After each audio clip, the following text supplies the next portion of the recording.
자, 수업 시도록 하겠습니다. 안녕하십니까? 자, 우리들 오면 우리 쪽 시험이 제일 인사를 했을 때 대답 잘 안 해줘요. 제가 이제 여러 직렬을 강의를 하고 있는데 이제 변호사 시험 이쪽을 하고 있고 그다음에 이제 법원행시 그리고 이제 경찰 간부 경찰 이런 쪽을 다 강의를 해요. 그래서 도대체 어떻게 사는지도 모를 정도로 바쁘게 살고 있는데 근데 제일 그 씩씩한 데가 어디냐면 우리 경찰 그 공부하는 친구들 있죠? 그쪽이 제일 인사도 잘하고 좋습니다. 그리고 되게 뭐랄까 충성도라 그래야 되나요? 좀 그런 게 되게 강합니다. 근데 여러분이 제일 재미없어요. 솔직히 얘기하면. 그리고 제일 힘들 때가 언제냐면 여러분 지금 입문이잖아요. 입문인데 또 하필 제가 또 거기 걸리게 됐는데 작년에도 제가 선택형 강의 이제 하는 와중에 발표가 났어요. 근데 이제 미리 떨어질 걸 알고 우리 종합반이 많이 와 있단 말이에요. 많이 와 있는데 이제 그분들 가지고 이제 인사를 하는데 저도 뭐 어떻게 말하기도 힘들고 아유 죄송합니다. 저를 또 찾는 분이 있네. 자 어쨌든 그 다양하게 한다 오늘 죄송합니다. 그쪽에서 인사도 해도 그래도 안 되는데 그때 기억나는 게 한 일주일 정도 지나서 웃기 시작하더라고요. 정말 힘들었습니다. 강의할 때.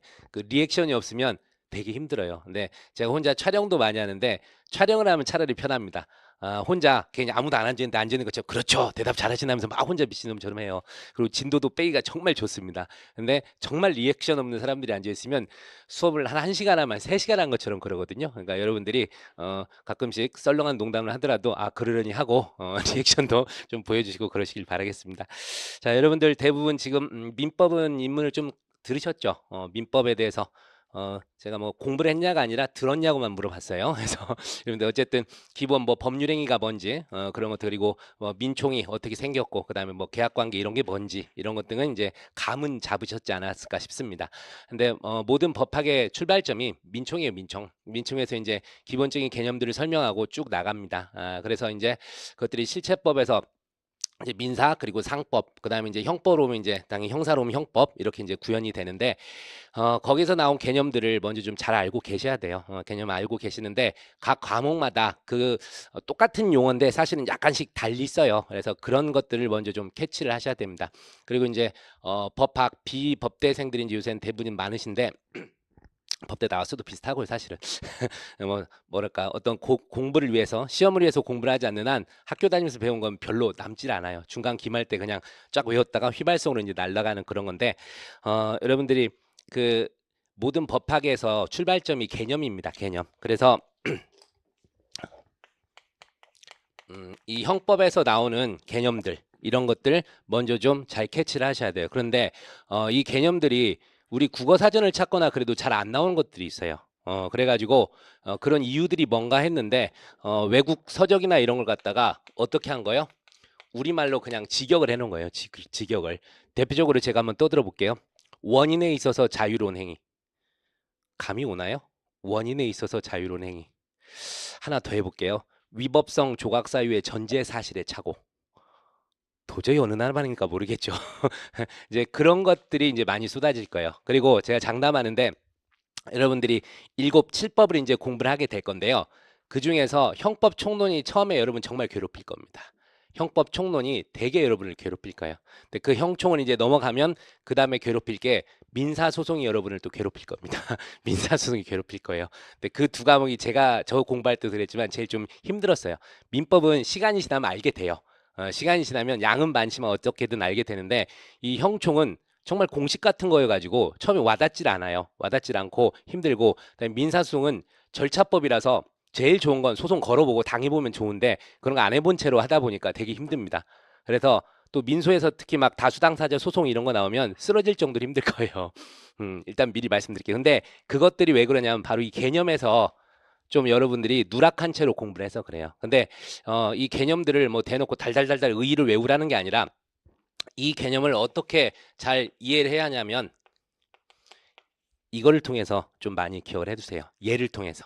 예를 통해서 아까도 이제 원인에 있어서 자유로운행위 그거는 이제 줄여서 원장이라고 그러는데요.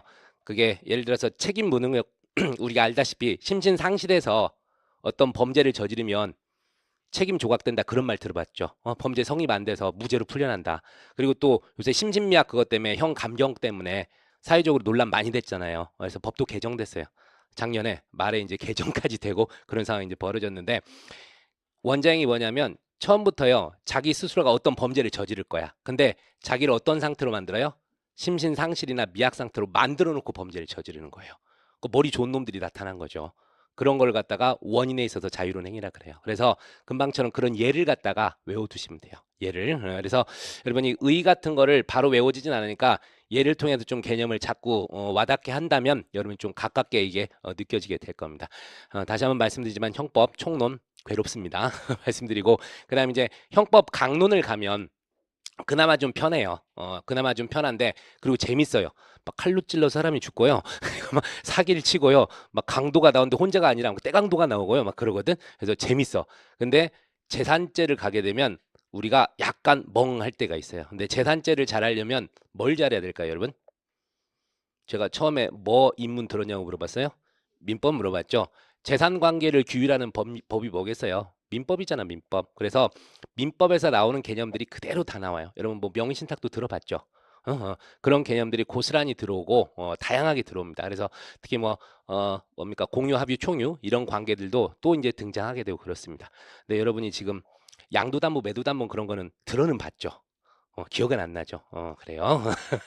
여러분 말고 한 3년 차 돼도 그거 잘 구분 못하는 사람 많아요. 그런 것들이 있는데 그 개념들을 먼저 알아야 돼요, 사실은. 그래야 이제 형법에 와서도 그게 고스란히 써먹게 됩니다. 근데 이제 다만 약간씩 민법과 어떤 법리가 다른 것들이 있어요. 이제 그런 것만 캐치를 하게 되면 좀 편하게 갈 겁니다. 그래서 재산죄가 우리 강론에서는 거의 한 반절 이상이 나와요. 반절 이상 한 60% 나온다고 봐야 되나? 그리고 양이 좀 많습니다. 재산죄 쪽에. 그리고 여러분이 쭉 보면은 이제 사기죄가 재산죄 중에서도 제일 많은데요. 그걸 볼 때마다 느끼는 게 참 세상에 사기꾼 많다. 그런 생각이 듭니다. 그러니까 여러분들이 강론에 가면 좀 편하게는 갈 겁니다. 근데 총론이라는 산을 좀 잘 넘어야 돼요. 작년에는 그래서 아예 이제 입문 때 우리 총론만 10회를 했었어요. 총론만 10회를 했고 강론은 제가 이제 따로 10회를 촬영해서 이제 덧붙여가지고 이제 들을 분 들으라 해서 했었는데 올해는 이제 또 애매한 횟수가 주어졌어요. 15회 총론과 강론을 다 해보라는 거야. 아하, 그래서 이제 또 우리 김정철 변호사랑도 얘기했는데 본인이 기본이고 제가 입문이니까 아까 들어가다 너무 어렵게 하지 마세요. 그 얘기를 하시더라고요. 왜냐하면 이거 듣고 기본 들어야 되잖아. 근데 제가 다 해버리면 안 되잖아요. 그래서 편하게 하세요. 그러고 이제 올라갔는데 그래서 컨셉을 계속 이제 생각을 했었는데요. 여러분들 일단은 이 15회를 통해서 형법이 어떻게 구성되어 있는지 그것만큼은 좀 잘 알기를 바라겠고 그리고 제가 중요 쟁점들은 이게 주로 가면 우리가 바로 학교 가서도 로스쿨 가서도 중간 기말 때 나올 쟁점들이 있단 말이에요. 그래서 그런 것들은 정확하게 좀 짚고 가겠습니다. 시험 외적인 거는 그냥 제가 이렇게 생겼어요 라고 이제 가게 될 거고 시험에서 꼭 우리가 당장 요것만큼 알아야 된다는 것은 좀 자세하게라도 들어가도록 하겠습니다.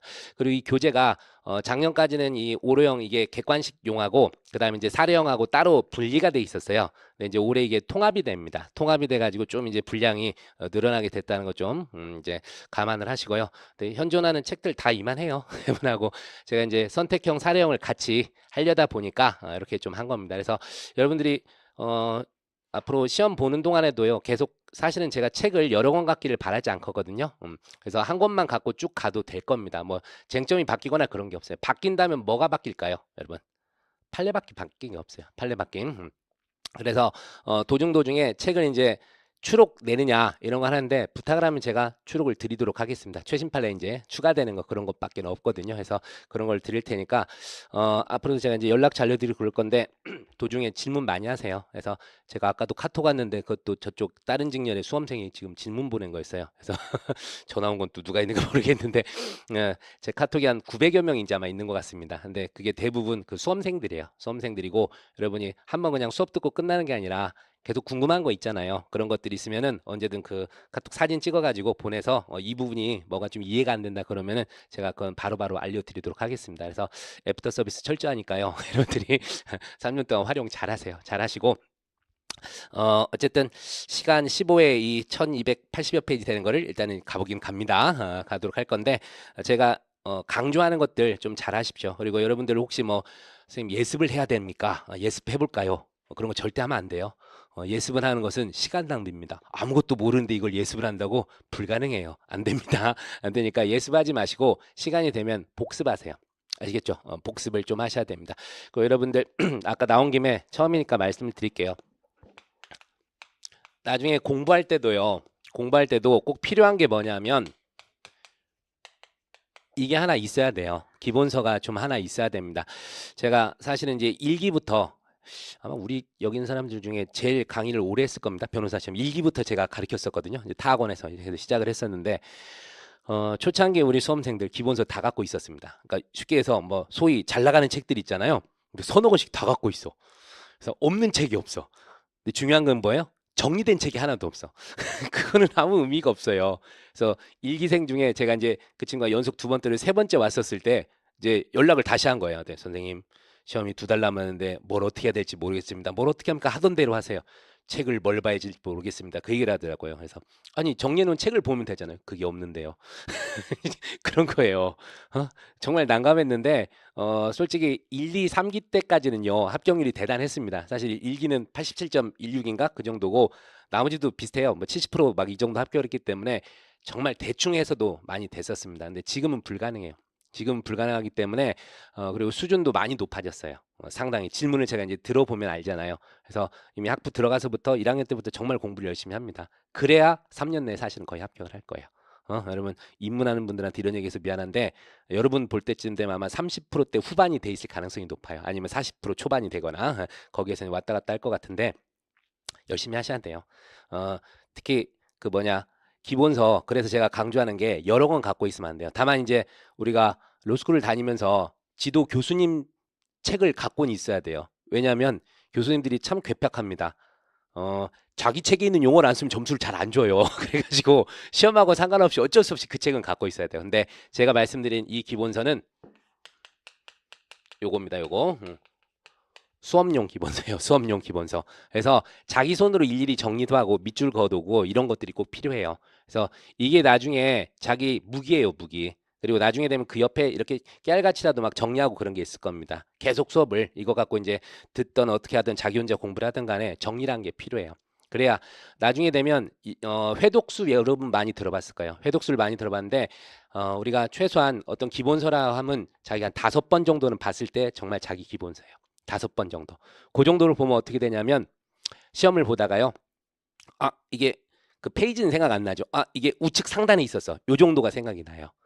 이 내용이 뭐 좌측 하단에 있었어. 아, 근데 결론이 뭐였지? 이게 이제 헤매잖아요. 근데 그걸 왜 기억을 해야 되냐면 앞뒤를 생각을 해내면 돼요. 아, 이 앞쪽에 뭐가 있었던 것 같아. 이런 생각을 하게 되면 예를 들어서 어떤 죄에 대해서 이게 유죄가 된 경우인지 아니면 무죄가 된 경우인지 이게 이제 헷갈린단 말이에요. 근데 그 위치를 생각하면은 관련된 것들이 몇 개 보이거든. 하다가 그때 이거는 유죄가 안 된다 그랬던 거야. 이런 게 이제 떠오르게 된다고요. 그래서 한 책을 여러 번 봐야 되는 거예요. 하나의 책을. 아시겠어요? 그래서 여러분들이 기본서는 꼭 갖고 최후에도요. 시간이 없다고 막 요약서나 문제집 같은 거 막 갖고 돌리는 분들이 있는데 제가 장담하면 이렇게 필패예요, 필패. 운 좋으면 붙을 수 있는데 우리 시험 그렇게 허접한 시험이 아니에요, 이제. 그래서 여러분들이 기본서를 마지막에 쭉 돌려야 돼요. 알겠어요? 그것 좀 부탁드리고 그 다음에 이제 필요한 게 요겁니다. 기출 문제집인데 우리가 당연히 뭐 선택형하고 사례형이 따로따로 있으니까 그건 이제 따로 어차피 우리가 갖고는 있어야 돼요. 근데 어느 직렬이건요 기출 문제는 계속 많이 돕니다. 특히 이제 우리 시험 같은 경우에는 그 법전형 모의고사가 1년에 3번 있는 거는 대충 들어서 아실 거예요. 6월, 8월, 10월에 있게 되는데 올해도 이제 광고가 이제 곧 나갈 건데 뭐 적중해가지고 참 낯간지러운 건데 그런 거 이제 해서 또 광고 홍보 자료가 나가요. 근데 제가 유일하게 변호사인데 여기서 강의하고 있죠. 그 이유가 잘 찍어서 왔어요, 사실은. 처음부터 해서 딴 학원에서부터 좀 이제 소수가 저를 좋아했었는데 잘 안 퍼졌었어요. 그랬다 이제 여기 와가지고 이제 더 이렇게 쭉 하게 됐는데 늘 연구합니다. 이거 뭐가 나올까 이제 사례에서 특히 객관식은 그 못 찍으면 바보예요. 계속 써봐다 보면 당연히 나오니까. 그래서 객관식은 우리가 적중이란 말 안 하고 이제 사례에 대해서 얘기를 하게 되는데 이 기출하고 모의고사 있잖아요. 하면서 정말 중요 쟁점인데 아직 우리 본 기출에 안 나온 것들이 있단 말이에요. 그리고 또 트렌드가 있어요. 다른 직렬에서도 잘 나오는 게 있다. 그럼 우리도 나와야 돼요. 근데 제가 말씀드린 대로 다양한 하여튼 형법자 뭐 형소 들어가는 데는 웬만하면 다 하고 있거든. 사무관 승진도 하는구나. 법원 사무관 승진.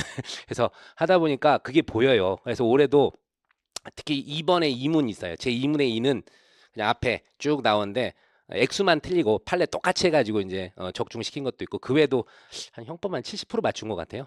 작년에 제가 이제 여기서 형소는 파이널만 하라 그래서 파이널만 했고 딴 건 못했었는데 그래서 저도 딱 보고 솔직히 이제 한 반 맞추면 올해 좀 그래도 커버했겠다 했는데 한 70% 정도를 맞췄어요. 그래서 제 스스로도 역시 교회를 열심히 다니니까 이런 게 나오는구나 하는 생각도 했는데 좀 농담이고 이거 보는 이유가 그거라고요. 여러분들이 이 문제집을 보면서 법전에 들어간 겁니다. 같이 계속해서 반복되는 지문들 있잖아요. 그런 것들은 반드시 이제 더 암기를 해야 돼요.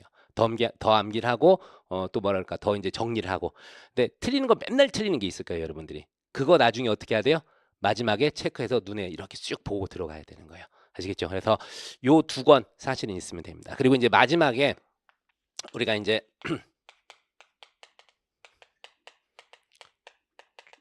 최신 판례 집 하니까 좀 그렇지만 뭐 3개년 5개년 이런 최신 판례가 있어요. 그래서 그거까지만 갖고 가면 돼요. 특히 어느 직렬이건 그 형사 쪽은요 최신 판례가 되게 잘 나와요. 되게 잘 나오는 쪽이니까 여러분들이 요 정도만 갖고 다니면 됩니다. 기본서 한 권이에요. 이런 건 절대 갖고 있으면 그 교수님 거 한 권은 따로 있어야 되고 학교 다닐 때 그것까지 하고 요렇게만 갖고 다니십시오. 그 이상 벌리면 안 돼요. 벌리면 안 되고 여러분들이 이제 나중에 공부를 하다 보면 귀가 얇은 분들이 있습니다. 귀가 얇은 분이 있어가지고 누가 와서 야 그쪽 왜 봐? 뭐 이쪽이 되게 요새 뜬대 하면 또 그걸 따라갑니다. 근데 그게 또 어떻게 돼요? 또 좀 있으면 또 그 양반이 와서 또 이게 야 그건 또 한물 갔대 또 이쪽을 들어야 돼 하면서 계속 바뀌어요.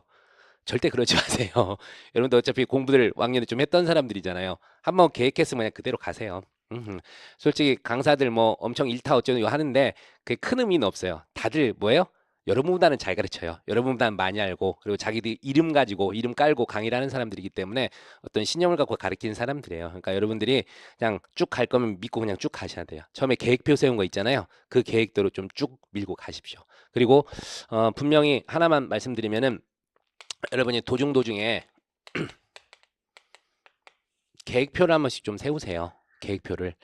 당연히 이제 수업 듣는 뭐 오전, 오후는 당연히 뭐 어쩔 수가 없지만 여러분들이 하루에요. 공부를 할 수 있는 양을 한번 생각해 보시기 바랍니다.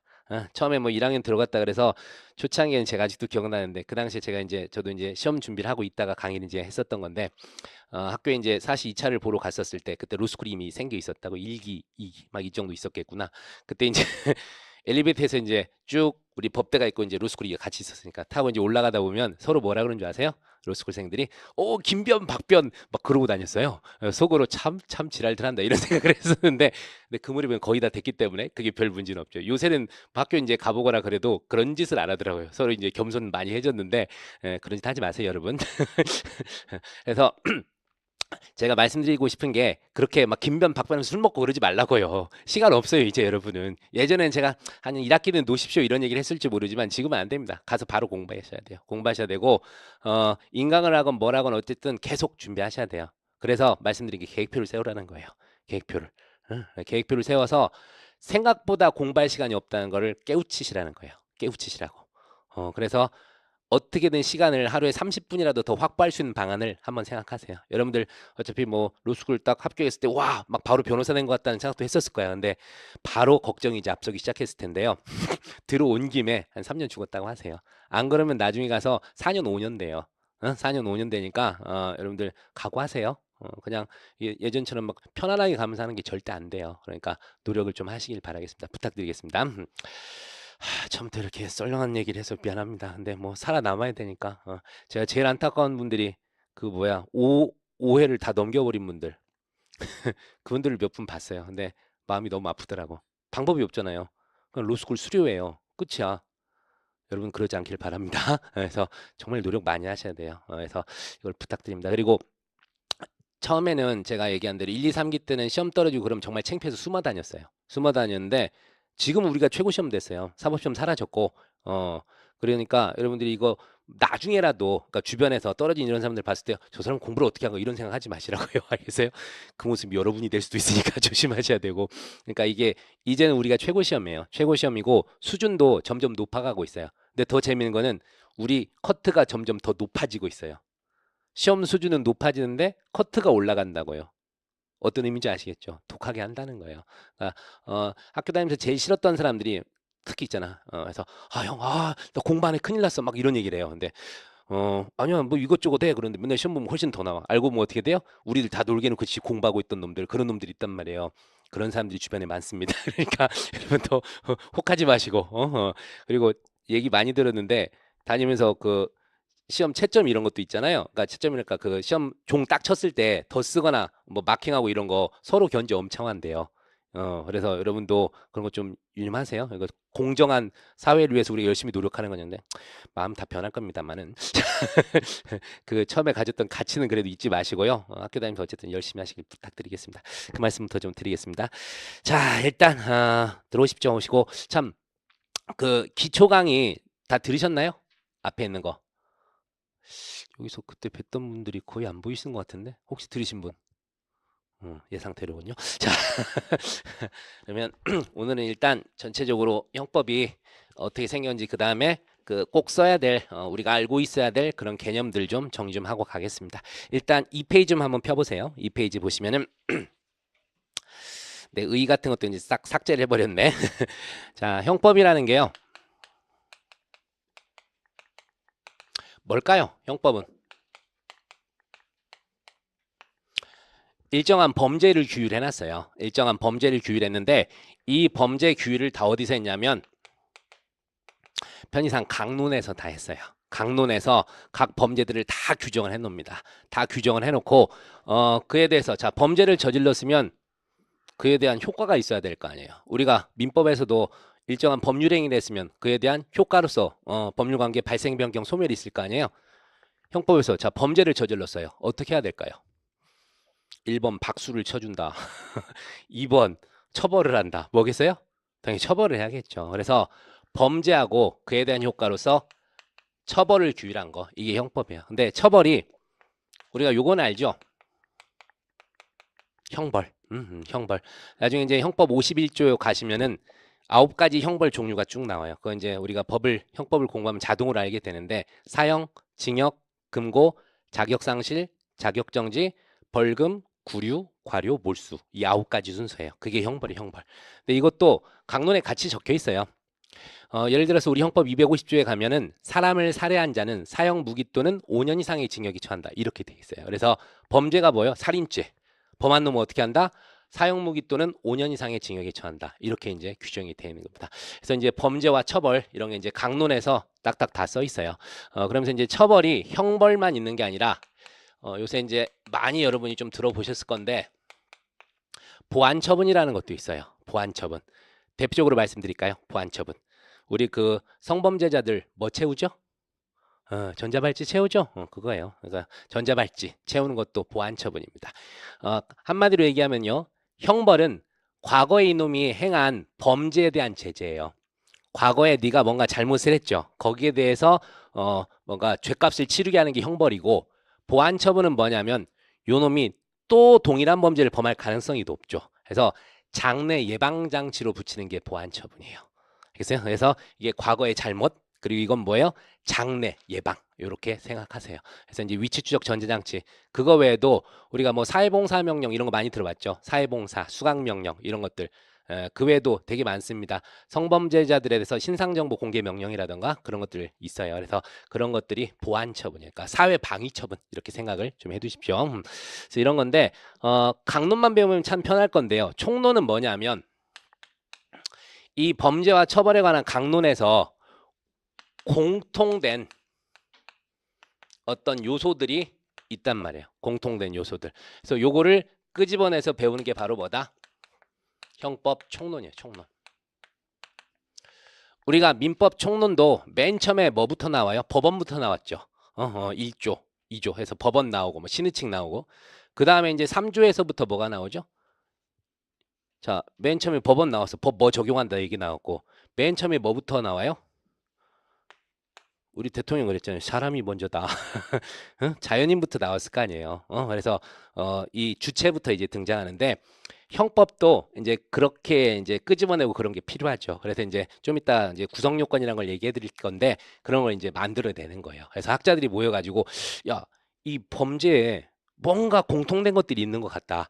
끄집어내보자 해서 이제 만들어내는 거예요. 그래서 이제 그런 것들을 해서 좀 이론화 시킨 게 바로 이 형법 총론이에요. 형법 총론. 네, 여러분 그 우리 이 형법하고 형사소송 역사가 통상 요새 우리가 배우는 형법 형사소송 역사가 몇 년이나 됐을 것 같아요? 대충 물론 옛날부터 뭐 함무라비 법전 뭐 이런 것도 있지만 그런 거 말고 이제 현대 사회에서 적용할 만한 제대로 된 이제 법다운 법. 사실은요, 우리 1789년에 되게 세계사적으로 유명한 사건이 있었죠. 1789년 뭐가 있었을까요? 프랑스 대혁명이 있었어요. 그 뒤부터 사실은 이게 다 발전한 거예요. 사실은. 그 전에는 옛날 얘기긴 하지만 요새 스카이캐슬 보세요? 갑자기 피라밋이 나오니까 안 보시는구나. 안 보시죠? 그래서 집사람 때문에 봤는데 보고 있는데 재밌더라고. 그래서 지난주에 마지막 회인 줄 알고 딱 본방 사수했는데 아니더라고요. 이번 주더라고. 그래서 그 사람이 최민혁이던가. 하여튼 그 사람이 그 피라미드에서 정점에 올라야 되는 그런 사람이 있는데 갑자기 그 생각이 나네. 자, 옛날에 정점은 뭐였어요? 왕이었죠. 그리고 이제 귀족이었고 평민, 노예 이렇게 있었는데 옛날에 어떻게 했어요? 법 이런 게 있긴 있었는데 사실상 어떻게 돼요?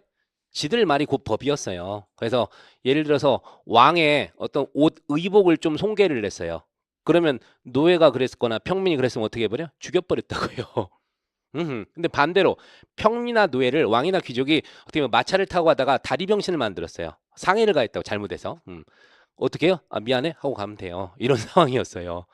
그리고 엄청나게 이제 착취하고 이런 상황이 벌어졌잖아. 근데 이 상황에서 지금 우리가 뭐 신대륙도 발견하고 뭐 상업이 이제 그러면서 발전되고 하면서 누가 나오게 되죠? 원래 상인들이 나오는데 이 사람들이 뭐로 가요? 시민계급으로 가잖아요. 여러분 돈 있으면 뭐 하고 싶어요? 괜히 어학도 하고 싶고 하고 싶은 게 많다고요. 돈이 생겨놓으니까 여러 가지 연구를 한 거예요. 그러면서 이제 배운 게 뭐냐면 이제 성경도 옛날에 그냥 라틴어 모르는데 막 뭐 신부들이 떠들면 아 그런갑다 아이먼 하고 막 그러고 끝나고 말았다고. 근데 연구해 보니까 쟤들이 가르친 게 잘못된 것 같아. 이제 그런 거 막 연구하고요. 이제 역사도 연구하고 하다 보니까 뭘 배웠어요? 요걸 배웠잖아요. 요걸 배운 거예요. 천부인권. 왕이건 귀족이건 다 똑같다 이거예요. 응? 응. 야, 근데 왜 우린 이렇게 당하지? 누가 선동을 해요? 이 시민 계급이 선동을 하죠. 누구? 평민하고 노예를 등에 업고. 그래서 만든 게 뭐예요? 프랑스 대혁명이죠. 프랑스 대혁명. 그래가지고 어떻게 했냐? 왕하고 귀족 그래도 애들이 배운 애들이니까 써먹기는 해야 될 거 아니에요. 특히 왕은 얼굴 마담이잖아. 그래서 외교하고요. 그다음에 이제 시키는 거 하라 그래서 행정을 맡겼고 귀족들 이쪽이 뭐예요? 우리가 만든 법 그대로 집행해라 해서 이제 사법부를 만들었어요. 그리고 이 시민 계급이 바로 뭐가 되는 거예요? 국회의원 입법부가 되는 거죠. 입법부. 그래서 대다수의 국민의 대표자, 그죠? 이쪽에서 만든 법 그걸 갖다가 실행해야 되고 그 위반한 애들 처벌하도록 하고 이게 이제 나오게 된 거예요. 프랑스 대혁명에. 그러면서 이 대륙법계는요.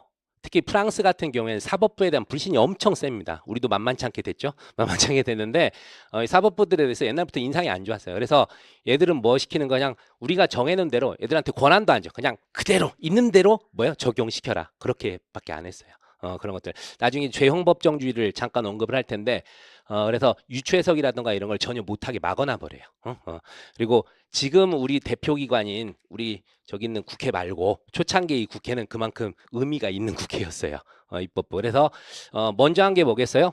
국민의 자유와 권리 이거 보장하는 게 최우선이었어요. 그래가지고 지금도요 우리 헌법에서도 그렇게 돼 있는데 우리 형벌 같은 경우에는 반드시 누가 제정한 거에 의해야 돼요? 우리 국민의 대표기관인 이 국회에서 입법부에서 제정한 이 법률에 의해서만 제한을 할 수 있도록 해놨어요. 그 외에 뭐 행정 규칙이라던가 이런 걸로는 절대 안 되게 해놨어요. 법규명령, 행정규칙 이런 걸로 못하게 해놨어요. 이제 그런 것들 이해를 하시기 바랍니다. 그래서 이제 3권이 분립돼서 쭉 가는데 어쨌든 헌법이나 이런 쪽에서요 12조 13조 헌법에서도 배우겠지만 대개 우리 형법 형사소송 관련된 게 크게 많이 돼 있습니다. 그 이유를 이해하세요. 그래서 뒤집으면서 어떻게 하면 국민의 자유와 권리를 보장할까? 특히 어떻게 해요? 국가의 자의적인 공형벌로부터 국민의 자유와 권리를 어떻게 하면 보호할 수 있을까? 그거를 계속 연구해요. 그게 나온 게 바로 말씀드린 형법하고 형사소송법이에요. 자, 그러다 보니까 여러분 생각해 보세요. 형법이나 형사소송은 피해자를 위해서 있는 법일까요? 아니면 가해자를 위해서 있는 법일까요? 예를 들어서 범죄자, 범죄자를 위해서 있는 걸까? 생각해 보세요. 역사가 그렇게 돼 있는데 억울하지 않게 해달라는 거니까. 그래서 범죄자들을 위한 법이에요, 사실은. 그래서 피해자에 대해서는 우리 형법 어디를 봐도 피해자 얘기는 안 나와요. 안 나오고 이제 형사소송법에 가면 그나마 이제 1960년대 너무 이제 피의자 피고인의 인권 이런 것만 존중하다 보니까 피해자가 너무 뒷전에 있잖아요. 그래서 피해자도 보호하자 해서 피해자 학이라는 이제 학문이 또 등장하게 됩니다. 근데 되게 뒤에 나왔어요. 되게 뒤에 나왔고 그래서 여러분들이 기조가 형법이나 형사소송법은 어쩔 수 없이 범죄자, 한마디로 이제 피의자 피고인 이들을 위해서 있는 법이다라는 것을 좀 이해를 하시기 바라겠습니다. 그러면 한번 여기서 형사소송이랑도 연계돼 있지만 말씀을 드려볼게요. 우리 형사소송법의 대이념 중에 이게 실체진실의 발견이라는 게 있어요. 실체진실이라는 게 뭐냐면 범죄를 저지른 놈은 처벌하고 범죄 저지르지 않은 사람은 절대 처벌하지 말자 이런 기조거든요. 근데 거기서도 적극적 실체진실하고 소극적 실체진실주의가 나옵니다. 적극적 실체진실은 뭐냐면 범죄 저지른 놈은 하늘이 무너져도 처벌하자 이런 개념이고요. 이런 의미고 소극적 실체진실은 뭐냐면 에이 그래도 억울한 사람이 한 명이라도 나타나지 않게 하자. 이게 있어요. 우리 형사소송법은 전자일까요? 후자일까요? 당연히 후자예요.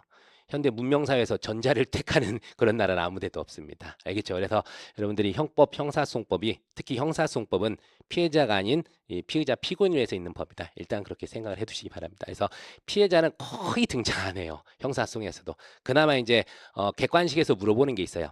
피해자가 뭐 열람등사 할 수 있는 거 이런 것들, 피해자가 뭐 공판 절차에서 진술할 수 있는 거 이런 것들이 이제 몇 개밖에 없습니다. 그런 것들 선택형 객관식용으로나 나중에 정리하게 될까요? 어쨌든 여러분이 이 나온 과정 간단히 좀 생각을 하시기 바라겠습니다. 자, 그래서 검사도 200여 년밖에 안 돼요. 등장한 게 검사가 등장한 것도 200여 년밖에 안 된다는 거 말씀드리면서 자 이제 한번 얘기를 하겠습니다. 자 이제 총론에서 딱 보는데. 여러분 그래도 살며 살아가며 이런 건 좀 한번 들어보셨을 거예요. 범죄 성립 요건. 범죄가 성립되려면 눈치학상 몇 개를 갖춰야 돼요? 세 가지를 갖춰야 되는데 자, 여러분 여기 몇 페이지냐면요. 저기 여기 있다. 5페이지를 한번 가서 보십시오. 55페이지. 55페이지. 그래서 총론에서 일단 범죄 성립 요건을 먼저 이제 사실은 가르쳐요. 가르치는데 드러내놓고 가르치지 않아요. 좀 이따 이제 목차 보면서 알려드리도록 할 건데 자 맨 처음에 범죄가 성립되려면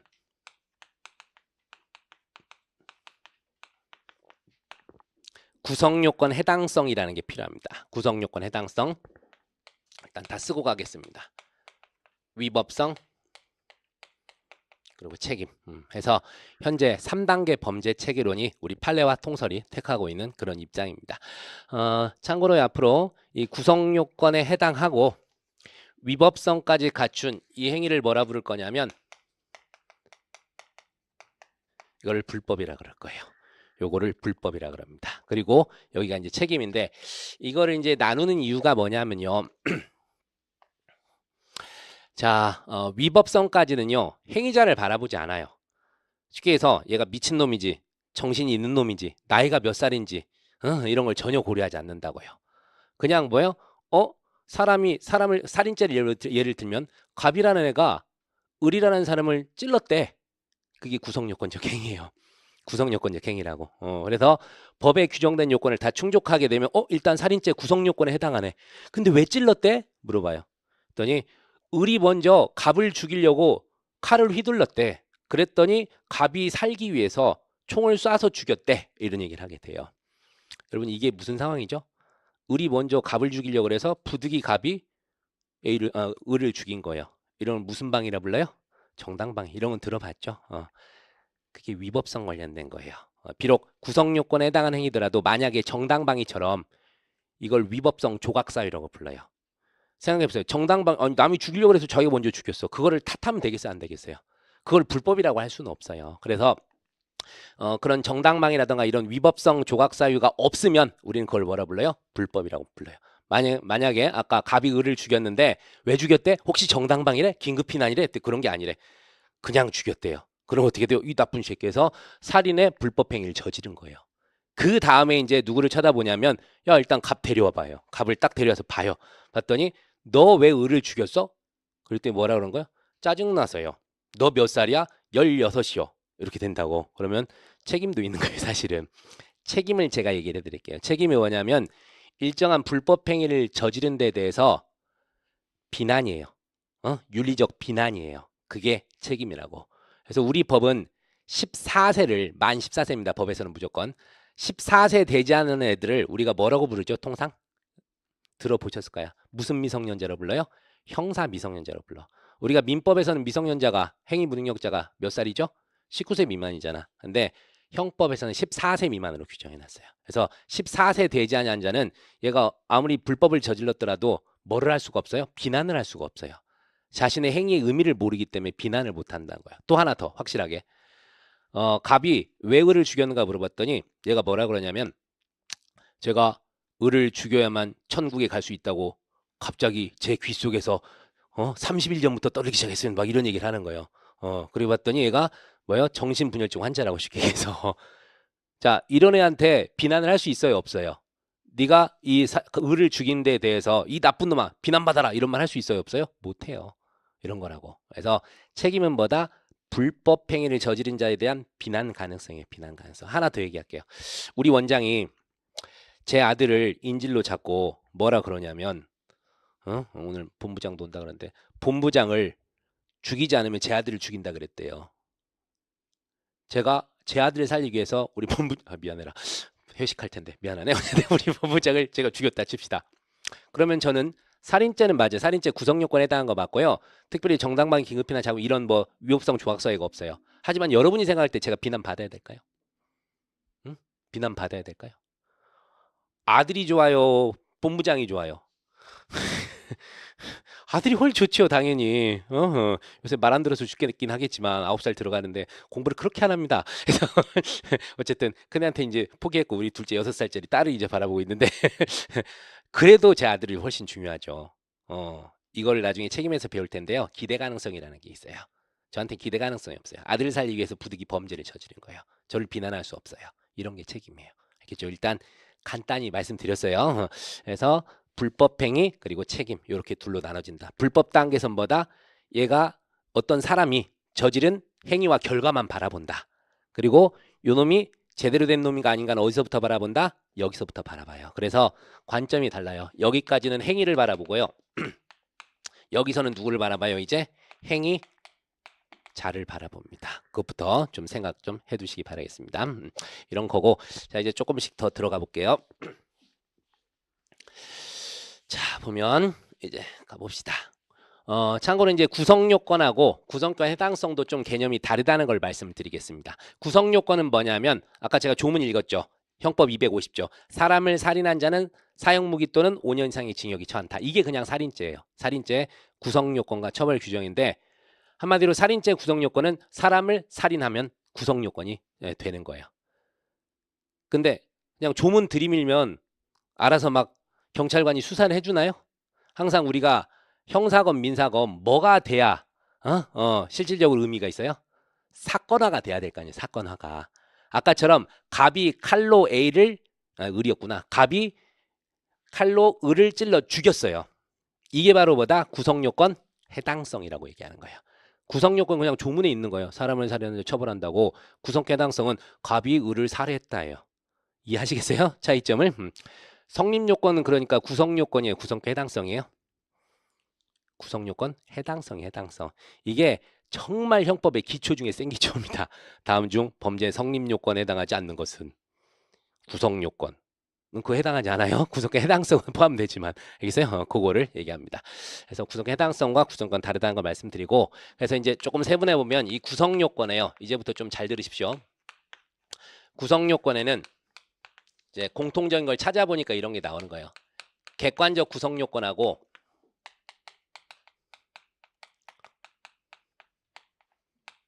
주관적 구성요건이라는 걸로 이제 딱 학자들이 나눕니다. 나눠서 보니까 자 객관적 구성요건 모든 그 범죄들에서 공통되는 요소들 웬만한 거를 쭉 끄집어내 보니까 이렇게 나오더라 이거야. 맨 처음에 우리 민총에서 배웠던 것처럼 인 나오잖아요. 그것처럼 이제 주체를 배운 거 주체. 그 다음에 뭐겠어요? 객체가 있겠죠. 어떤 범죄의 객체. 그 다음에 일정한 행위가 있을 것이고 그 다음에 범죄에서는 일정한 결과를 요하는 범죄도 있어요. 살인죄 같은 경우에는 어떤 결과가 있어야 될까요? 사람이 사망해야죠. 그런 결과가 필요하다고. 그런 결과가. 일단 하나 물어보죠. 폭행죄에서는 어떤 결과가 있어야 될까요? 폭행죄에서는. 폭행죄가 뭐냐면요. 현재 이제 우리 협의의 개념이 이제 협의의 폭행이 현재 폭행죄 개념인데 사람의 신체에 대한 유형력 행사예요. 사람의 신체에 대한 직접적인 유형력 행사. 유형력 행사만 하면 된다고요. 예를 들어서 제가 조는 분이 있어가지고 분필을 탁 끊어서 깨세요 하고 휙 던졌어요. 안 맞아도 폭행이에요. 슉 지나갔다고. 그래도 폭행이 되는 겁니다. 그러니까 폭행죄에서는 일정한 결과를 요해요, 안 해요? 요하지 않아요. 알겠어요? 그래서 일정한 범죄를 요하는 거를 나중에 결과범이라고 부르고요. 일정한 결과 발생이 필요 없는 것을 갖다가 형식범이라고 불러요. 또는 거동범이라고도 부릅니다. 일정한 거동만 있으면, 형식만 있으면 바로 범죄가 되는 거. 그죠? 하지만 결과는 뭐까지 있어야 돼요? 결과범은 일정한 결과까지 발생을 해야 됩니다. 좀 이따 말씀드릴게요. 그리고 행위와 결과 사이에 뭐가 있어야 되냐? 인과관계. 이런 게 필요합니다. 이런 게 필요하고 그 다음에 주관적 구성 요건에서도요. 좀 더 나눠져요. 보십시오. 일단 써놓고 자 교재를 한번 좀 보겠습니다.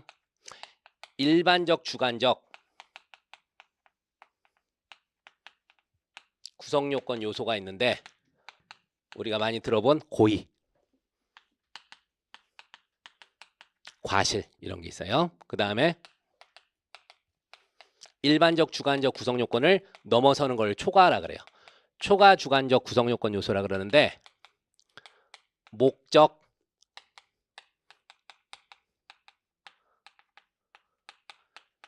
불법, 영득사 이 두 개만 우선 써드리도록 할게요. 자 보면 이 주체와 관련해서 처음에 문제되는 게 뭐냐면요. 자 여러분 뇌물죄를 한번 제가 물어볼게요.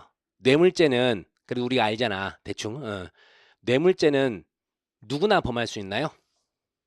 아니면 공무원만 범할 수 있나요?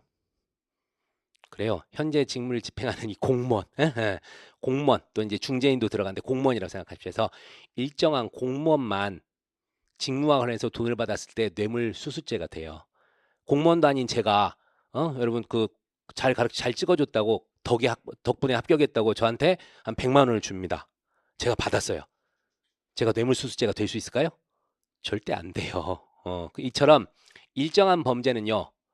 꼭 신분이 있어야 돼요. 신분이. 일정한 신분이 있을 때만 주체가 되는 경우가 있습니다. 근데 살인죄는 일정한 신분이 있는 사람만 살인을 범할 수 있을까요? 누구라도 범할 수 있을까요? 누구라도 범하겠죠. 그럼 모르겠습니다.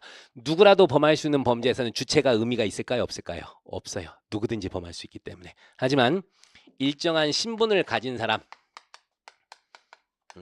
그 사람만 주체가 될 수 있거나 일정한 신분이 있으면 가중처벌되거나 감경처벌되는 경우가 있어요. 이런 걸 신분범이라고 부릅니다. 간단히 말씀드리면 그 금방처럼 뇌물수수죄는요. 일정한 신분이 있어야 돼요. 공무원이라는 신분이 있는 자만이 주체가 될 수 있는 진정신분범이라 그러고 존속살해죄 많이 들어봤죠. 존속살해죄.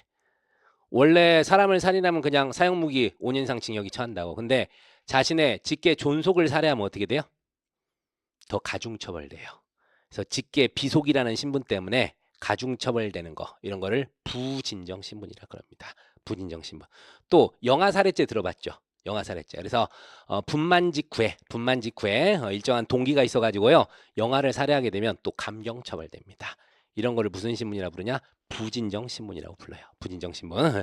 그런 데서 이게 좀 의미가 있습니다. 의미가 있고 그 다음에 이제 책을 보면 사실은 신분범 전에 자 당연히 우리 형법은 자연인을 전제로 하는데 형법 외에 특별형법에서요 법인을 처벌하는 규정이 있어요. 법인 우리 다 배웠죠. 법인이 뭐죠? 배웠죠. 그렇죠. 대표적으로 주식회사 생각하세요. 주식회사. 그래서 우리가 이제 법인보다는 사실은 민법에서는 비법인이 훨씬 중요하거든요. 비법인 사단, 걸리는 게 없는 사단이 훨씬 중요하긴 한데 그냥 주식회사 생각하면 돼요. 그게 이제 법인입니다. 법인. 공법인도 있고 사법인도 있는데 대표적인 사법인이 이제 주식회사입니다. 법인이 살인죄 주체가 돼요? 법인이 막 칼 들고 다녀요. 삼성전자 주식회사가 칼 들고 다니고 그래요? 불가능하죠. 근데 일정한 특별형법에서 벌금형을 규정하거나 그럴 때가 있어요. 이제 그게 우리가 처음 나중에 이제 행위의 주체에서 배우게 될 내용입니다. 그래서 법인이 한번 역시 나와요. 그래서 주체는 신문범하고 이 법인에서 논란이 한번 됩니다. 그 다음에 이제 객체가 나오게 되는데 요거는 모든 교과서가 한 장으로 끝납니다. 제 책도 마찬가지고. 다른 건 맞다. 2페이지 되는 것도 있었구나. 저는 한 페이지로 끝내놨는데, 자, 살인죄에서요. 행위의 객체는 뭐가 있을까요? 살인죄에서 행위의 객체. 우리가 가끔 보면 멍멍이 키우는 분들이 아이고 우리 애기 하면서 멍멍이한테 그러잖아요. 그래서 그 멍멍이를 죽이면 살인죄인가요? 객체가 오로지 뭐여야 돼요? 사람이어야죠. 사람. 그죠? 사람. 자, 절도죄에서는 행위의 객체가 뭐여야 될까요? 재물이어야 돼요. 재물. 나중에 형법은 재물과 재단상 이익을 나눠요. 근데 절도죄는 재물만 객체로 합니다. 재물만 객체로 해요. 근데 이 재물도 어떤 재물이어야 되냐면 타인 소유, 타인 점유의 재물이어야 돼요. 아시겠어요? 타인 소유, 타인 점유의 재물. 예. 그런 거 이제 각 범죄마다 나오는 거라고. 달라져요. 횡령죄는 들어는 봤죠. 횡령죄. 역시 재물을 객체로 하는데 타인 소유, 자기 점유의 재물이어야 돼요. 타인 소유, 자기 점유의 재물. 그리고 못 들어봤을 건데 권리행사 방해죄라는 게 있어요. 권리행사 방해. 법대를 나오신 분은 들어봤겠지만 반대요. 자기 소유, 타인 점유의 재물이어야 돼요. 아시겠죠? 그래서 계속 달라져요. 객체는 달라지는데 그래서 어떻게 돼? 총론에서는 일반론으로 뭘 내느냐면 그냥 행위의 객체 일반론 쭉 써주고 있고요. 범죄마다 다르다 이런 말 써주면서 보호의 객체란 말이 한번 나오게 될 겁니다. 자, 행위의 객체와 보호의 객체 뭔 차이가 있을까요? 일단 용어가 다르잖아. 행위의 객체, 보호의 객체. 여기서 이제 우리가 법익이라는 말을 들어봤을 겁니다. 특히 이제 형법에서는 보호법익이라는 말이 나오게 돼요. 살인죄는 뭘 보호해야 할까요? 사람의 생명을 보호를 한다고요. 사람의 생명을. 절도죄는 뭐를 보호를 할까요? 여기서부터 갈리죠? 소유권과 점유권, 재산권을 보호법익으로 하고 있어요. 이런 거라고요. 자, 그러니까 행위의 객체하고 보호의 객체가 좀 다르죠? 살인죄는 아까 뭐라 그래서 행위의 객체는 사람이어야 된다 그랬잖아. 근데 보호의 객체, 그걸 보호법익이라고 불러요. 보호법익은 뭐다? 사람의 생명. 그렇게 돼요. 절도죄도 객체는 뭐였어요? 타인 소유, 타인 점유의 재물. 네, 보호법익, 즉 보호 객체는 뭐라고 했어요? 재산권. 이렇게 이제 가게 돼요. 그런데요, 위증죄는 보호법익은 미리 알려드릴게요. 국가의 정당한 형사사법 기능이에요. 국가의 정당한 형사사법 기능. 행위 객체는 뭘까요? 행위 객체. 뭐 때리고 훔치고 이런 뭐 객체가 거기는 상정을 할 수 있어요, 없어요? 없어요. 자신의 기억에 관한 사실을 떠들어버리면 바로 그냥 죄가 되는 거예요. 자, 여기서 무슨 얘기를 하려고 그러냐면 한마디만 이건 외우십시오, 여러분. 보호의 객체가 없는 범죄는 절대 없어요. 아까 위증죄처럼 국가의 정당한 형사사법 기능을 보호법익으로 해요. 근데 뭐는 없어요? 위증죄. 이게 없어요. 행위의 객체가 없는 범죄는 생각보다 여러 개가 있어요. 그래서 딱 이 두 줄만 외우시면 돼요. 그래서 모든 책이 한 장으로 끝난다 그랬잖아요. 그래서 요 내용이에요, 요 내용. 그래서 형총에서 나온 얘기는 이겁니다. 보호의 객체가 없는 범죄는 존재할 수 없습니다. 하지만 행위의 객체가 없는 범죄는 존재할 수 있어요. 그래서 마지막 거를 예를 하나 외워버리세요. 위증죄 그런 거 나중에 자동으로 외워질 겁니다. 어쨌든 그런 게 있다는 걸 생각하시고, 자, 그 다음에 이제 행위를 가서 보면 이것도 범죄마다 조금씩 달라요. 자, 절도죄에서는 무슨 행위를 해야 돼요? 앞으로 절취행위라고 하시면 됩니다. 절도행위 이런 말 쓰지 마시고 절취행위. 살인죄에서는 무슨 행위? 살인행위. 사기죄에서는 좋아요. 기망행위. 이런 게 필요해요. 그래서 각 범죄마다 조문에 써 있는 행위들이 있어요. 근데 총론에서는 뭔가 공통될 끄집어낼 거 아니에요. 통상 우리가 범죄는 일정한 액션을 취하죠. 그런 걸 뭐라 부르냐면 자귀라고 불러요. 자귀범. 근데 경우에 따라서 아무것도 취하지 않는 부작위로도 범죄를 저지를 수가 있어요. 대표적으로 우리 마음 아팠던 그 뭡니까? 세월호 사건 때도 그 선장 혼자 그 인간 혼자 튀어나왔잖아요. 뭐 안 하고 튀어나왔어요? 우리 그 배에 탄 승객들을 구호하지 않고 도망 나왔잖아요. 구호조차 하지 않은 그게 부작위라고요. 그래서 부작위한 살인죄로 처벌됩니다. 쉽게 갈까요? 태어난 지 한 4, 5일 되는 아기가 있어요. 그거 태어나서부터 엄마 줬죠. 그러고 엄마 푸기 먹을 거야. 막 그러고 다녀요? 말도 알 수 없고 그냥 울면서 그냥 엉 하고 밥 달라고 울고 막 그러고 있을 거라고요. 근데 엄마가 어떻게 해요? 일주일 동안 아무것도 안 줬어요. 그럼 어떻게 되죠, 얘가? 죽겠죠. 이게 바로 뭐예요? 부작위한 살인이에요. 부작위한 살인. 그래서 이 부작에 의해서 일정한 범죄를 저지를 수 있는지 이제 그걸 물어봐. 대신에 일정한 자기범과는 특별한 요건이 필요로 합니다. 그래서 이제 이 부작위범 이게 되게 시험 잘 나오는데 올해 18년도에 그러니까 19년이죠. 올해 8회 시험 문제 또 나왔어 부작위범이. 이제 부작위범이 이제 나중에 특별 요건이 하나 나오긴 했는데 어차피 일반적인 이 부작위범 요건을 쓸 수밖에 없는 그런 내용을 또 냈더라고요. 3년 전인가 나왔었는데 또 나왔어요. 근데 이 부작위범은 되게 잘 나와요. 그리고 우리 선택형 문제에서는 부작위범이 안 나오면요. 그 문제는 교수님들이 부작위한 거야. 그래서 항상 나와요. 여기는. 올해도 선택형도 또 나왔어요. 선택형도 나오고 사례형도 나오고 그 정도로 좀 중요한 내용입니다. 그래서 여러분이 이 부작위범을 좀 이제 열심히 사실은 봐야 될 거예요. 그리고 결과도 얘기했던 것처럼 일정한 결과범은 결과를 유하지만 거동이나 형식만 있으면 되는 범죄에서는 결과가 필요가 없습니다. 필요가 없어요. 그래서 이제 결과범에서 얘기할 것이고, 그래서 총론에서는 결과범은 따로 얘기 안 해요. 결과는 얘기를 안 해요. 대신에 잘 보세요.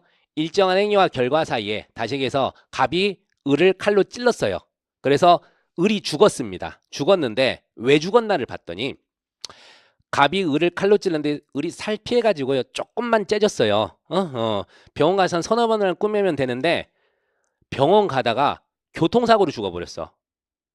교통사고. 자, 갑자기 목이 아프다. 어제 아프다고 내릴 걸. 자, 어쨌든 그래서 그렇게 됐다 이거예요. 그러면 여러분이 생각할 때 갑을 을에 대한 살인죄로 처벌하면 되겠어요, 안 되겠어요? 상식적으로. 응? 갑이 칼로 찔러서 죽은 거예요. 교통사고로 죽은 거예요.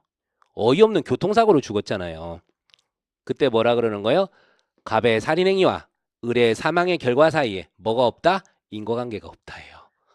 알겠죠? 인과관계가 없으면 구속해당성이 없는 거예요. 참고로. 그래서 자, 그럼 물어볼게요. 아까 얘기한 결과범하고 그냥 결과 필요 없는 형식범하고 인과관계는 어디에서 요구될까요? 다시요. 일정한 결과가 꼭 필요한 결과범하고 결과 따위 필요 없어도 되는 형식범하고 이 인과관계는 어느 범에서 문제가 돼요? 결과범에서만 문제가 되죠. 그래서 형식범에서는 인과관계가 필요 없어요. 그래서 결과범에서만 인과관계가 필요합니다. 그래서 여러분들이요, 지금 제가 이 객관적 구성요건 써놨잖아요. 이것들이 아까 얘기한 대로 신분범에서는 반드시 주체를 써야 돼요. 사례 풀 때 얘기하는 거예요. 사례 풀 때 이 내용들을 쓰냐 마냐를 딱 결정을 해야 돼요. 그래서 신분범이 나와서 당연히 주체 써야죠. 객체는 절도죄 같은 거 나오면 바로 타인 소유, 타인 점유의 재물. 살인죄 이런 데서는 그냥 사람이라고 쓰면 돼요. 그냥 한 줄로. 한 줄도 아니야. 두 문자만 쓰면 돼요. 행위 같은 경우 이것도 어떻게 돼요? 각 범죄마다 필요한 걸 꼭 써야 된다고요. 그리고 결과범일 때는 결과 인과관계도 또 써줘야 되고요. 사실은 우리가 나중에 사례형 시험 문제 풀 때요. 이 5개를 쓰냐 마냐만 취사 선택하면 돼요. 어떤 경우는 5개를 다 써야 될 때도 있어요. 그러면 답안이 어떻게 돼요? 되게 길어져요. 길어져요. 어쨌든 일반적으로 총론에서 이 주체객체행위 결과 인과관계를 배우는데 자, 교재를 보여드릴게요. 보세요. 여기 목차를 한번 보겠습니다. 우리 책에서 차례가 써 있어요. 맨 앞에 보시면 이 책의 차례. 목차도 더럽게 기네. 자, 자 보시면 이 책의 차례 해가지고 보시면 제1부 형법 총론이라고 돼 있잖아요. 그래서 일반론 쭉 써 있는데 어디서부터 볼 거냐면 제2편 범죄론을 보세요. 제2편 범죄론. 찾으셨습니까? 제2편 범죄론. 범죄론이 있는데 일단 범죄론 일반론 쭉 써 있으면서 저기 4절부터 봅니다. 제4절. 제2편의 1장의 4절. 뭐가 나와요? 맨 처음에 주체 객체부터 나오잖아요. 저 총론에서 주체 얘기를 합니다. 거기에서 보시니까 행위의 주체에서 로마자 2번에 뭐가 써 있어요? 법인 얘기가 써 있죠. 그래서 기본적으로 행위의 주체에서 이 법인 얘기를 해요. 그 다음에 2번에서 아라비아 숫자 2번에서 뭐가 써 있습니까? 행위의 객체와 보호의 객체가 있죠. 이미 배웠어요. 저기 두 줄 써놨잖아. 보호의 객체가 없는 범죄는 있을 수 없지만 행위 객체가 없는 범죄는 있을 수 있다. 그거 보면 그냥 끝나는 겁니다. 끝나게 되고 자, 그거 지나간 다음에 이제 구성요건 일반론 쭉 가셔서 어디 볼 거냐면 3절을 보세요. 3절. 3절 딱 보시니까 제3절 써 있죠? 무슨 범이라고 써 있어요? 부작위범 있잖아. 부작위범. 그래서 순서가 지금 우리가 주체 객체 배우고 행위를 배운 거예요. 행위를. 그래서 부작위범이 저기서 나오게 되는 거예요. 자, 부작위범 다음에 자, 결과는 제가 특별히 얘기 안 한다 그랬죠. 한 페이지 넘어가서 보세요. 그러면 결과 딱 빠지니까 뭐가 남아 있어요? 인과관계가 남았죠. 인과관계. 그렇죠? 그래서 제 4절에서 인과관계를 배우게 됩니다. 여기까지가 뭐가 되는 거예요? 객관적 구성요건 요소예요. 객관적 구성요건 요소. 아시겠어요? 자, 그 다음에 5절에 뭐라고 돼 있어요? 고의가 나오죠. 5절에. 5절. 그 다음에 그러면 차고 배웠죠. 차고. 민법 109조. 차고 개념 열심히 배웠을 거 아니야. 그래서 막 대중중하면서 법률행위 내용의 중요 부분에 차고 있고 중대한 과실이 없을 것. 막 이런 거 하면서 배웠잖아. 앞으로 엄청 중요할 겁니다. 형법에서도요. 이 차고가 만만치 않게 중요해요. 근데 대박이 작년까지 이 구성요건적 차고가 객관식에서는 엄청 잘 나왔는데 사례형에서 안 나왔거든요. 그래서 올해는 이제는 나오겠지. 또 올해 나왔어요. 드디어. 올해 나오긴 했는데 이건 기본으로 알아야 돼. 이건 나중에 좀 제가 자세히 할 텐데 이 차고가 민법에서도 중요하지만 형법에서도요. 3대 차고가 나와요. 그 중에 하나가 지금 무슨 차고라고 돼 있어요? 구성요건적 차고라고 돼 있죠. 구성요건적 차고. 쉽게 얘기해서 고의 다음에 배우는 게 뭐냐면 고의라는 거 한번 설명하겠습니다. 고의가 뭐냐면요. 이제 이거를 한번 얘기해 보겠습니다. 고의가 지울게요. 밑에는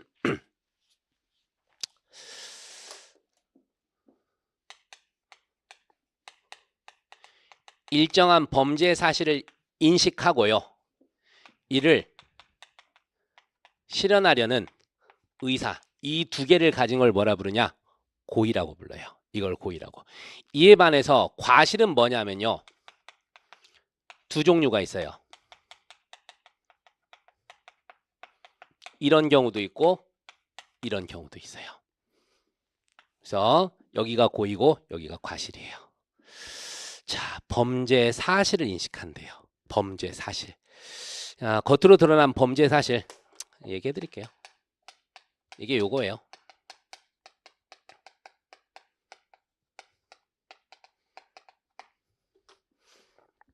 범죄 사실이라는 것은 조문에 써 있는 겁니다. 한마디로 얘기할게요. 조문에 써 있는 그런 사실인데 이 객관적 구성 요건 요소를 인식하고 실현하려는 의사, 이거를 뭐라 부른다? 고의라고 불러요. 그러면 살인죄 고의를 한번 따져볼게요. 살인죄에선 주체가 의미가 있다 그랬어요? 없다 그랬어요? 필요 없어요. 주체 탈락. 두 번째, 객체. 이건 객체가 필요하겠네. 객체가 뭐가 있어야 되죠? 사람이어야 돼요. 살아있는 사람. 그래서 문제가 되는 게 태아가 사람일까?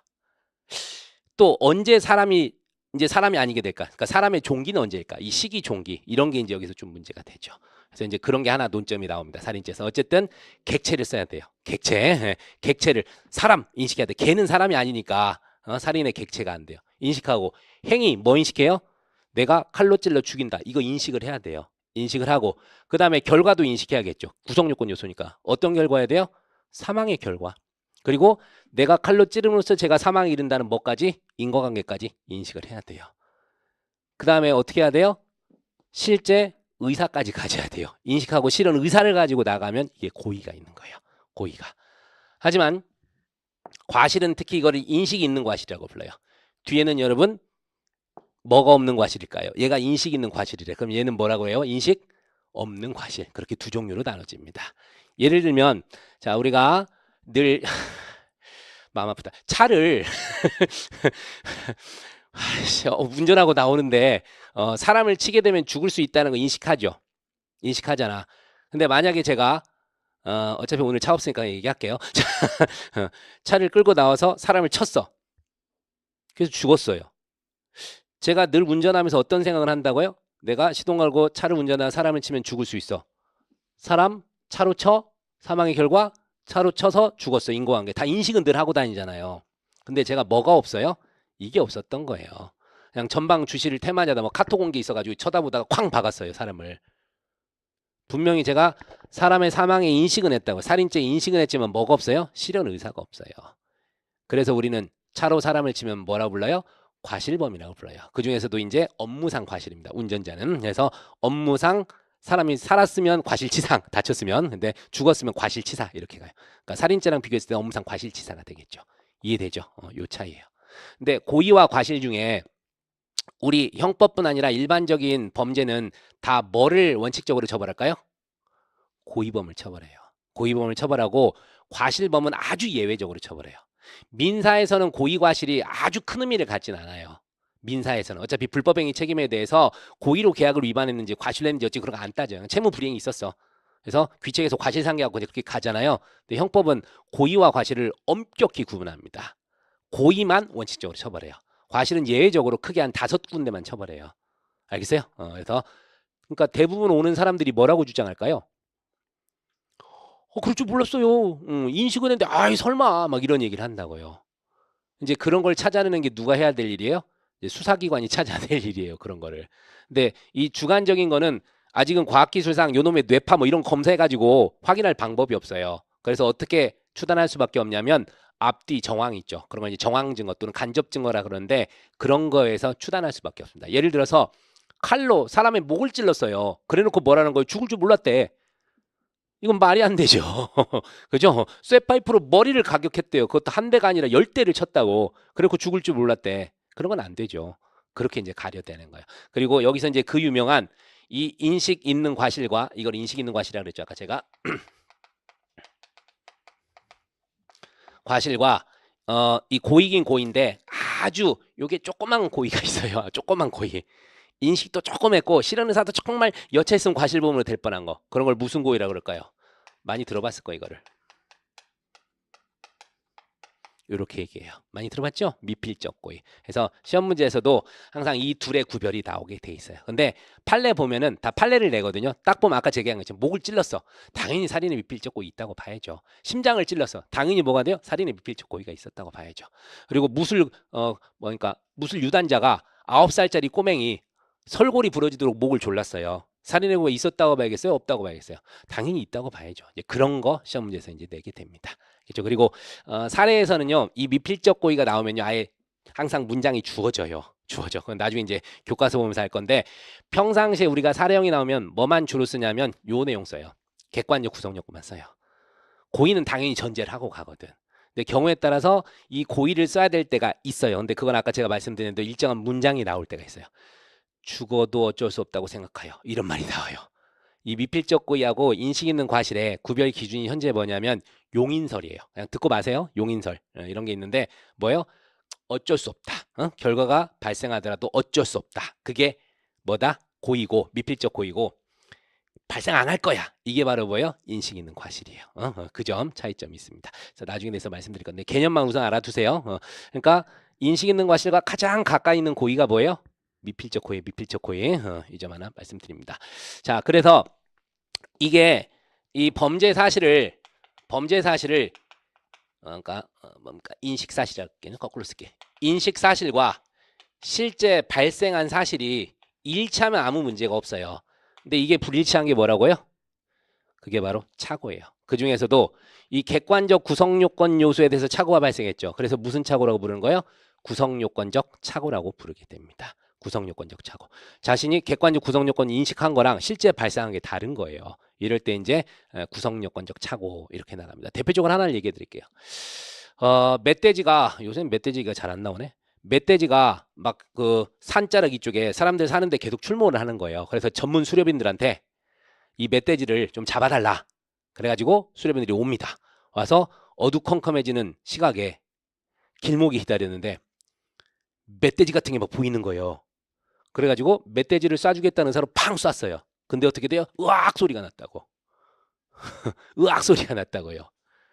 자, 누가 맞았어요? 사람이 맞은 거예요. 멧돼지 같이 생긴 사람이. 자, 인식 사실은 살인이었어요? 아니었어요? 아니었죠. 그냥 멧돼지를 잡는다. 이 범죄 사실도 아니었다고요. 발생 사실은 뭐가 돼버린 거예요? 살인죄가 돼버린 거예요. 이런 게 대표적인 구성요건적 착오예요. 알겠어요? 또 뭐가 있냐면 갑이 A를 죽이려고 총을 쐈는데 맞췄어. 근데 가서 보니까 A가 아니라 누구였어요? B였어. 또 A를 향해 쐈는데 빗나가서 B가 맞았어. 이런 것들이 있죠. 그런 게 다 구성요건적 착오예요. 나중에 이게 배울 겁니다. 조문도 있고 조문이 없는 영역도 하나가 있어요. 그래서 요 내용 좀 잘 외우셔야 돼요. 구성요건적 착오. 그 다음에 뭐라고 돼 있어요? 구성요건적 착오 다음에 5절이 구성요건 착오였죠. 6절에 가면 당연히 고의 끝났 7절이구나. 7절에 가면 고의 끝났으니까 뭐가 나와요? 과실범이 나오는 거예요. 과실범이. 알겠죠? 총론이 이렇게 생겼어. 그리고 8절에 가니까 요게 좀 여러분 만만치 않게 좀 여러분을 괴롭힐 겁니다. 총론 초반에서 결과적 가중범이라는 게 나오게 됩니다. 제8절에 써 있죠. 결과적 가중법. 요게 뭐냐면 고의하고요. 과실이 결합된 형태예요. 대표적으로 여러분 많이 들어봤을 거야. 상해치사 들어봤죠? 폭행치사, 폭행치상.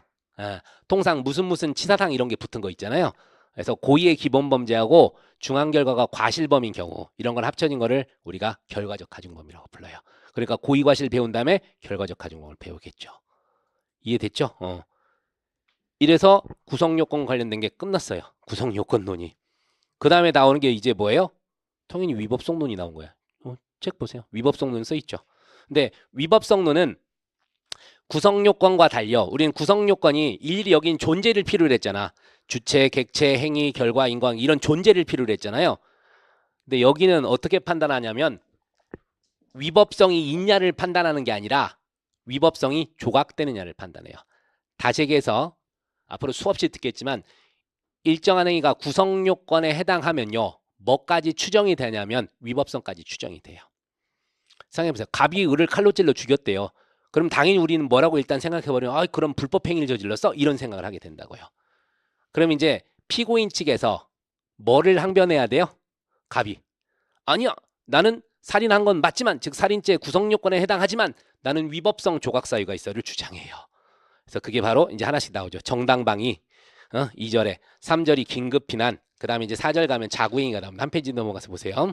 의무의 충돌 넘어가고 자구행위 4절 그 다음에 5절이 피해자의 승낙 6절이 정당행위 이런 것 등이 대표적인 위법성 조각사유예요.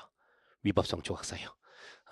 참고로 여러분 피의자하고 피고인 개념은 제가 말씀드리겠습니다. 피의자는 뭐냐면 아직 수사 단계에 있을 때를 피의자라고 불러요.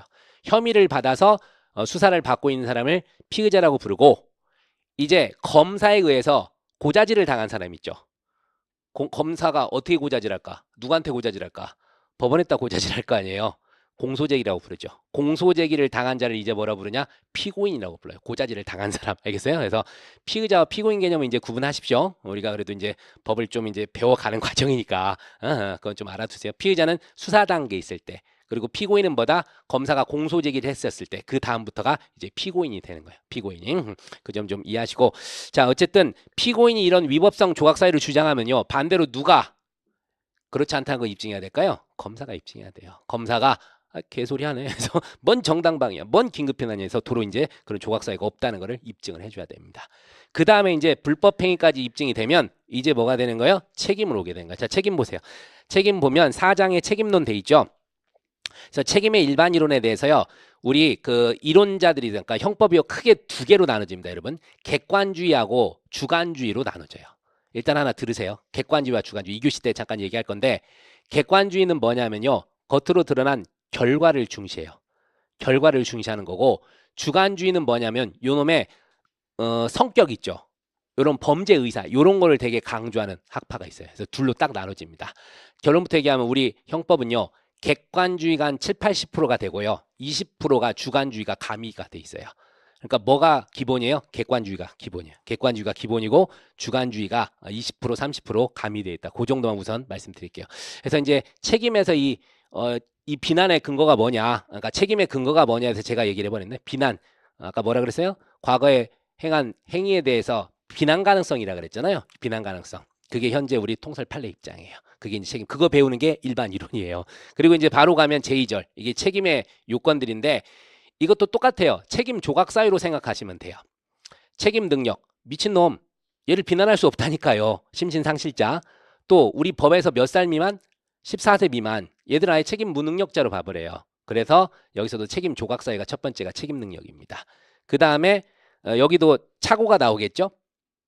자기는 위법하다고 생각했는데 아니 거꾸로 적법하다고 생각했는데 이게 위법행위예요. 이런 걸 갖다가 무슨 착오라 부르냐?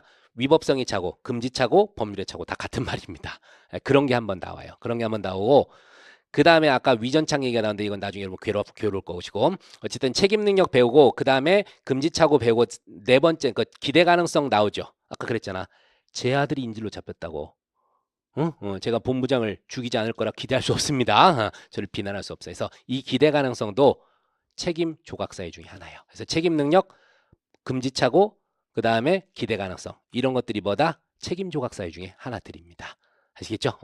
이렇게까지 이제 다 되면 이제 누가 책임 조각을 주장하겠어요. 여기도 똑같이 피고인 측에서 주장하는 거예요. 피고인 측에서 주장을 해가지고 저 책임 무능력인데요. 뭐 이런 주장을 하면 개소리 마라 해서 책임 능력자다. 그리고 금지착오인데 했더니 헛소리 마라. 그 정도는 정당한 이유 없다. 그냥 처벌받아라. 그리고 또 기대 가능성 따져보는데 야 일반인 입장이면 네 입장이면 충분히 그 범죄 안 저지를 수도 있었어. 이렇게 평가되어 버리면 기대 가능성이 있게 되는 거예요. 이런 식들 배웁니다. 그렇게 해서 이제 딱 끝나고 이게 이제 우리가 범죄 성립 요건으로 사실상 배우게 되는 거예요. 배우게 되는 건데 자, 조금만 더 하겠습니다. 미수라는 게 나왔네. 우리 많이 들어봤죠? 기수, 미수. 그게 뭐냐면 이제 말씀드립니다. 자, 항상 저기서부터 쓴다 놓고 맨날 이쪽으로. 근데 저뿐만 아니라 다른 선생님들 대부분 그럴 거예요. 일단 뒤돌아서 먼저 쓰다가 꼭 끝에로 와요. 이쪽은 저쪽은 안 친한데 여긴 되게 친합니다. 몇 번 떨어져 보기도 했는데. 자, 보면 기수와 미수 잘 보십시오. 기수, 미수는 어디서만 딱 구별되냐면요. 여기서만 구별돼요. 이 객관적 구성 요건을 모두 충족했죠. 이게 바로 기수예요. 이게 기수고 객관적 구성 요건 중에 일부를 충족하지 못한 것을 미수라고 부릅니다. 유무죄랑은 전혀 상관없어요, 여러분. 유무죄는 이거예요. 자, 이걸 얘기할게요. 이렇게 세 가지를 다 갖췄잖아요. 요거를 뭐라 그래요? 유죄라고 불러요. 우리 뭐 배운 거요? 범죄 성립 요건이잖아. 범죄가 성립하면 뭐라고 부르는 거예요? 유죄, 죄가 있다. 애초에 구성개당성이 없을 수도 있고요. 이럴 수도 있고요. 이럴 수도 있죠. 그죠? 세 종류가 나올 거예요. 애초에 구성개당성이 없을 수도 있고 구성요건에 해당하나 위법성이 조각될 수 있고 구성개당성 위법성도 있지만 책임이 조각될 수도 있잖아요. 자, 이건 뭐라고 불러요? 무죄라고 불러요. 범죄 성립요건 중에 하나라도 결여됐잖아요. 참고로 여러분 구성요건에 해당성이 없으면 위법성이나 책임은 고려할 필요가 있을까요? 없을까요? 전혀 없어요. 그 나중에 답안에서도 애초에 구성요건적 행위가 아니면 그냥 끝나는 거예요. 그걸로. 구성개당성 인정됐을 때 이제 위법성을 평가해 보는 거예요. 그 위법성이 없으면 밑에 갈 필요 있어요? 없어요? 없어요. 이해되죠?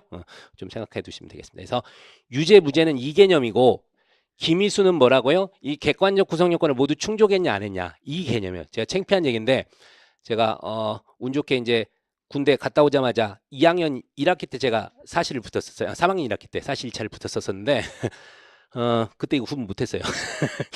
그냥 객관식 외우고 가서 붙었고 그냥 하다가 물어보면 기수 범죄가 뭔가 안 된 거겠지 그렇게 대답을 했어요. 근데 정말 민망한 거지. 나중에서 이제 그걸 알긴 했는데 쪽팔려 막 하고 후배가 질문했는데 그런 대답을 해줬다고 저도 정말 창피했었습니다. 어쨌든 자 조심하세요 여러분도. 기수 미수는 여기에서 나온 거예요. 참고로요 미수는요 요 두 개만 나와요. 결과범에서 결과가 없거나 행위와 결과 사이에 뭐가 없을 때요. 인과관계가 없을 때 다 씁시다. 인과관계 없을 때 이 두 개에서 사실상 미수가 나와요. 그럼 여러분한테 한번 물어보겠습니다. 아까 계속 결과범하고 비교되는 개념이 뭐였어요? 응? 그래요. 틀려도 좋아요. 뭐 처음 하는데 여러분이 다 할 수는 없고 결과범하고 비교된 게 형식범이었잖아. 당연히 여기는 미수가 있어요. 결과가 발생하지 않거나 인과관계가 없을 수가 있으니까. 여기에서는 미수가 있을까요? 없을까요? 상식적으로 없어요. 결과범에서 결과가 발생하지 않거나 행위와 결과 사이에 인과관계가 없을 때를 미수라고 부른다니까. 형식범에서는 미수가 없습니다. 그럼 이제 물어보겠습니다. 폭행죄는 미수가 있어요? 없어요? 그러면 당연히 없는 거예요. 이런 식으로 마인드를 쌓아가는 거예요. 무식하게 폭행죄는 미수가 없고 협박죄는 미수가 있어요. 그런 걸 외울 게 아니라 이 기본 개념을 알고 있으면 이렇게 이제 풀리게 되는 거예요. 그래서 여러분들이 나중에 법을 공부할 때 외워야 될 게 있긴 있어요. 개념 같은 거 외워야 되는데 막 쓸데없이 막 두 문자 따가면서 이런 분들이 많아요. 근데 그건 나중에 판례 외울 때는 두 문자 따서 외우세요. 외워도 좋은데 이런 것들은 기본에서 나온 거예요. 이걸 리걸 마인드라고 부르는데 그래서 이런 기본을 잘 잡아야 돼요. 항상 여러분요 원칙하고 예외를 하셔야 돼요. 원칙하고 예외를. 안 그러면 우리 법학이 사회 과목이 돼버려요. 사회 과목이 그런 거 있으니까 금방 또 술술 풀리잖아. 미수가 뭐라고? 결과범에서 결과 발생하지 않을까? 인과관계 없을 때라고. 그럼 형식범 미수가 없겠네. 폭행죄 미수 없지. 이렇게 가는 거예요. 그런데 우리 법조문 중에 희한하게 형식범인데 다시 거동범인데 미수를 처벌하는 규정이 형식적으로나마 하나 있어요. 시험에 잘 나올까 안 나올까? 잘 나오겠죠. 그런 희한한 거 그런 거는 이제 외워야 돼요. 우리가 대표적으로 퇴거불응죄요. 퇴거불응죄. 퇴거불응죄. 퇴거불응죄도 뭐냐면 결과 발생 필요 없어요. 일단 정당하게 타인의 주거에 들어갔는데 주거권자가 나가라 그랬는데 안 나가면 바로 그냥 범죄가 되는 거예요. 미수 상상할 수 없어요. 상상할 수 없습니다. 그것도 형식범위라. 그런데 조문상 미수를 처벌할 수 있게 돼 있어요. 조문상으로. 그래서 그게 나중에 시험에서 외워야 될 그런 내용들입니다. 그러니까 여러분들이 이제 쉬었다가 하겠습니다만은 먼저 개념부터 파악하고요. 거기서 유추된 이런 것들을 쭉 잡으세요. 잡고 원칙을 먼저 세우시라고. 금방처럼 이렇게 딱 가는 거. 아, 형식 보면 미수가 없겠구나. 근데 어이없이 근데 미수가 처벌되는 게 있네? 그건 어떻게 해야 돼요? 암기를 해야 되는 거예요. 그게. 그걸 외워놓으면 이제 어떻게 돼요? 시험에서 나와요. 그런 것들이. 아시겠죠? 그래서 그런 거 알아두시고 근데 부득이가 아니라 제발 부탁드리는데 원칙을 잘 세우세요. 원칙을 세워야 되는데 나중에 되면 어떻게 해요? 예외만 외우다 보니까 예외가 원칙처럼 생각될 때가 있어요. 나중에 공부를 많이 한 사람의 제일 단점이 그거예요. 그래서 제가 1차가 세 번째 붙을 때였겠구나. 2차 네 번 떨어지고 그때 뭐였었냐면 이제 객관식은 정말 도가 텄단 말이에요. 도가 텄는데 그때 나중에 공부 뭐 다른 거 하다 와가지고 시간도 1차 얼마 안 남았을 때야. 근데 뭐 했냐면 예전에 이제 봤던 책이 있으니까 또 한번 리마인드 쫙 하고 하는데 마지막에 뭘 보고 있냐면 자꾸 예외적인 것만 제가 보고 있었던 거야. 틀리는 것들만 확 보고 있으니까 어떤 생각이 들어요? 원칙이 무너지더라고. 원칙이. 그거 버려버렸어요. 버려버리고 그냥 일반 책 있잖아요. 책 갖고 그냥 쭉 원칙적인 거 보고 아 이거 예외지. 그런 식으로 자꾸 또 갔었어요. 그러니까 공부를 나중에 많이 했었을 때 단점이 뭐다? 원칙 뒤에가 뒤흔들려 버릴 수가 있어요. 그래서 항상 원칙 잘 하십시오. 아시겠죠? 좀 부탁드리고 우선 범죄 성립 요건 간단히 설명했고요. 쉬었다가 계속 좀 보도록 하겠습니다.